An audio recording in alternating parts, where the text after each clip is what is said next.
एसबु कविता थिला दिने तम हृदय कथा बंचिबार सहारा। एबे एसबु कविता कब हृदय छिटिकी पड़ुवा मेंचा मेंचा रक्त। से रक्त जदि तुम पादर अलता हुए ताही हेब कवि पई निर्लिप्त निर्वाण। इच्छामती को समर्पित ए कविता संकलन। इच्छामती तमको भेटिला परठू वो कवि पालटी गले। बहुविध शब्द आपे आपे कलम मुनर झरीगला। स्वप्नर आस्ते आस्ते वास्तव पालटी गल तमे। कौन थिला केजानी तम पाखरे तम छुआरे हो पछे से छुआ स्वप्नटी मो भीतर बरफ पहाड़टा तरलिबाकु आरंभ कला। हाड़भंगा शीतरे देहर उष्मता परिगला। काकर बंद सब पालटी गले उष्म निश्वास। तमको नहीं अनाबना शब्द सब रूप पाईगले गोटे गोटे कवितार। तमको नहीं कविता तमरी इच्छा ये सब कविता स्वप्न को लगुला मत।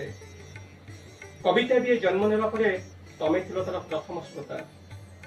रात्रि घन अंधकार भितर मु पढ़ुली आकृति आउ तमे चुपचाप बसी मो पासे निजक पढ़ुल खोजुल कविता भर अदृश्य रूप से। केवल तुम चूड़ीर रुणझुण नुपुरर झंकार प्रियताल पाई मते पढ़ुला सूचित मो आवृत्ति करुच्ची केवल तम पाई। तमे जेतिकी जेतिकी पाखे आसुल सेतिकी सेतिकी रहस्यमय पालटी चलीथिल। कोउ धाके तुमे कढ़ा जे तम देहरे कोन रक्त प्रवाहित होउथुला। जदि प्रवाहित होउथुला साधारण मनुष्य रक्त परि ता रंग कोन लाल थिला। एबे भी बहुविध प्रश्न कवि को आच्छन्न कर रखी। तमे जदि कवि परि साधारण मनुष्यटे सतरे थिल एते शक्ति तमे आपणिल कोठू।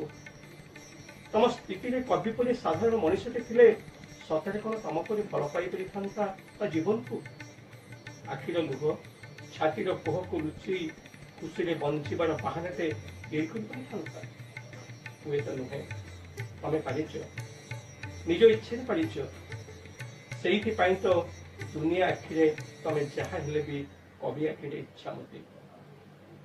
निज इच्छा साम्राज्यर एकछत्रवादी साम्राज्ञी इच्छामती। दुनिया आखिरे तमे बहुविध परिचय नहीं एजाके भी परिचित।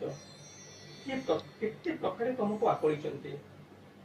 केउठी तुमे प्रेमर मूर्तिमंत प्रतिकटित कोठी सकल सामाजिक बंधन परंपरा तमे खेला दिए। केतेबेले मुंडेच तमे कलंकर बोझ तो केतेबेले पुणी प्रेरणा हो ठियाहीच प्रेम को स्वर्गीय मन कर कवि परि साधारण मनुष्य मानकर जीवन पथरे। सतरे केते भाग्यवान से पुरुष जी तुम प्रेमर साहचर्य पाई। पुणी केते भाग्यवान से पुरुषटी तुम प्रेम को तुच्छ कर छलनार प्रसारण जालटी तम बिछाई दे तुमठू दूरे जाऊे तुम निज इच्छा अजाड़ी देच प्रेमर पुण्यतया को पुणी निज इच्छा आपणे नहीं छलना प्रसारणार फलकू को। तो कविर आखिरे तम इच्छा मत। तुमको जिते बेले प्रथम भेटिले केमी गोटे अफुरंत आनंद भरीगला मो हृदय। अदिन आंब गछरे बौलर महक कोइलर कुहुतान हलदी बसंत लुचकाड़ी एमती केते कौन भाव कवि भितर बसा बांधिला। गोटा पुणे आवरी बसिल तमे कविर तनु मन को। तम छड़ा आउ किसी जेमिति ए दुनिया रे द्वितीय नहीं एमिति एक उपलब्धि अपना हेला। कवि खोजिला तुमको अति पाखरे खोजिला। किए केमिति तुमको अनुभवी आकलिछि। जेतिक जेतिक कविर खोजिबा बढ़ी चलिला तमे सेतिक सेतिक रहस्यमय पालटी चलिल। तमे जेतिक रहस्यमय पालटी चलिथिल सेतिक प्रस्फुटित होई चलिथिला कवि मन हृदय कदम्ब। आह तुम कियत्काल वास्तव पालटी जानते हो कि वास्तव पालटी कर भावना से भावना भर कवि सन्धान पाइला तुम बहुत रूप काल काल को व्यापी शिखईदेल बयसर व्यवधान प्रेमर बाधक नुह समय दूरता संपर्क विनाशक नुह छलना प्रतारणा भितर भी प्रेम को उठे सुदृढ़ संपर्क पालटी है सत्य। हृदय थे भल पाइबार बीजटी आपणी नेले ତାର କାୟା ବିସ୍ତାରୀରେ ସଚରାଚର ଶିରା ପ୍ରଶିରାର ପ୍ରତ୍ୟେକଟି ଅଣୁ ପରମାଣୁରେ ବାନ୍ଧି ନିଏ ବସା। ମନ ହୋଇଯାଏ ନିଶାଗ୍ରସ୍ତ, ରକ୍ତ ଭିତରେ ମିଶିଯାଏ ସ୍ନେହର ପ୍ରଲୋପ। ପାଇବା ପରାଇବା ବାନ୍ଧି ହେଇଯାଏ ଗୋଟାଏ ସୂତ୍ରରେ।